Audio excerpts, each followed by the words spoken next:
আপনারা কি জানেন দরুদ শরীফের মাহাত্ম্য কতটুকু?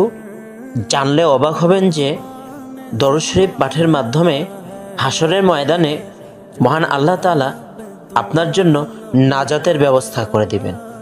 এমনকি রাসূল পাক সাল্লাল্লাহু আলাইহি সাল্লামের সুপারিশ লাভের অন্যতম মাধ্যম হচ্ছে দরুদ শরীফ। আসুন দরুদ শরীফের মাহাত্ম্য সম্পর্কে কিতাব থেকে জেনে নিই। কিতাবে বর্ণিত আছে, হাসরের দিন এক ব্যক্তির আমলনামা ওজন করে দেখা যাবে যে তার নেকির চেয়ে বদির পাল্লা অনেক ভারী, অর্থাৎ সে জাহান্নামী।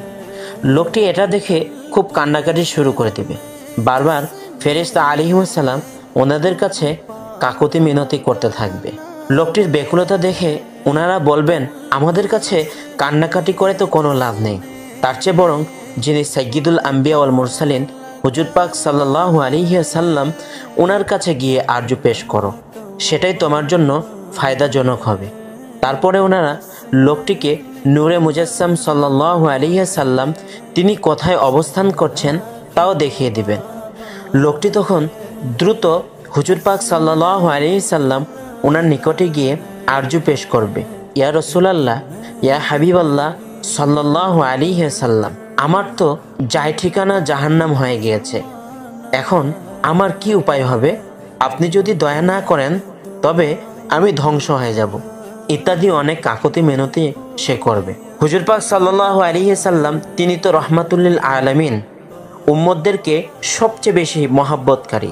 তিনি লোকটির ফরিয়াদ শুনে তার আমলনামা পুনরায় ওজন করার জন্য বলবেন, তাই করা হবে। দেখা যাবে সত্যি লোকটির নেকির পাল্লার চেয়ে বদির পাল্লা অনেক ভারী। তখন হুজুর পাক সাল্লাল্লাহু আলাইহি সাল্লাম তিনি এক টুকরো কাগজ সেই নেকির পাল্লায় দিয়ে দিবেন। সাথে সাথে নেকির পাল্লা বদির পাল্লার চেয়ে অনেক অনেক গুণ ভারী হয়ে যাবে। একটু আগে যে লোকটির জন্য জাহান্নাম ওয়াজিব ছিল তার জন্য এখন জান্নাত ওয়াজিব হয়ে গিয়েছে। সুবহানাল্লাহ। লোকটি এত মহা খুশি হয়ে যাবে, সে বারবার হুজুর সাল্লাল্লাহু আলাইহি সাল্লাম ওনার শুকরিয়া আদায় করবে।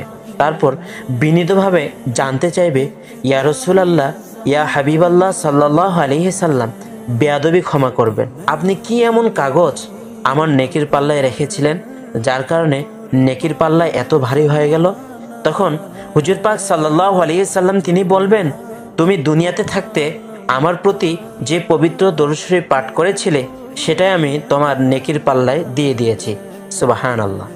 দরুদ শরীফ পাঠকারী সকলকে নূরে মুজাসসাম হাবিবুল্লাহ সাল্লাল্লাহু আলাইহি সাল্লাম তিনি চিনেন। একদা হুজুর পাক সাল্লাল্লাহু আলাইহি সাল্লাম ওনাকে জিজ্ঞাসা করা হয়েছিল, আপনার থেকে দূরে অবস্থানকারী এবং পরবর্তীকালে পৃথিবীতে আগমনকারী ওনাদের পবিত্র দরুদ শরীফ পাঠ আপনার দৃষ্টিতে কি রকম হবে?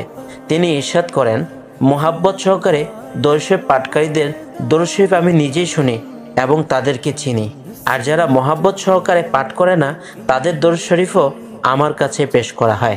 সুবহানাল্লাহ।